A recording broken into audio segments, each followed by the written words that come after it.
We've been fishing wafters today and often get asked the best way to tie a rig for fishing a wafter. We do these little boilie spikes, bait spikes that fit into a wafter. The key to fishing a wafter is the hook must lay flat on the bed of the lake, river, whatever you're fishing, and the wafter sits up on wafts. Now, to get that freedom of movement, the best thing to use is a little bait spike, and you must tie the bait spike in a loop to allow it to move freely. So the loop mustn't be too tight to the bait spike. So I'm going to show you if I can. It's really simple.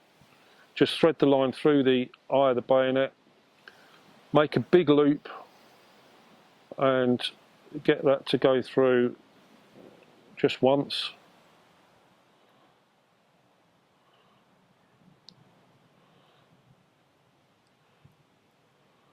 And then pull that through, and you can make a fairly big loop. But if you leave the knot, so I don't know if you can see that there, that's a huge loop. But by pulling the tag end and the other loop down, you can actually adjust the size of your loop and pull it tight, and then that leaves a fairly big loop. And the beauty of that is, you can see, I don't know if you can see that on camera, how freely that spike moves, and that'll allow your wafter to move like a wafter. So if a fish comes in and flaps its tail, it's going to look completely natural. So the key really is to make that loop fairly big. Don't pull the spike or push the spike right the way into the wafter also. Just leave the little top end of it showing, so that again you get that freedom of movement. It's just a handy little tip that will make sure you hook up with more bites when you're fishing a wafter on a method.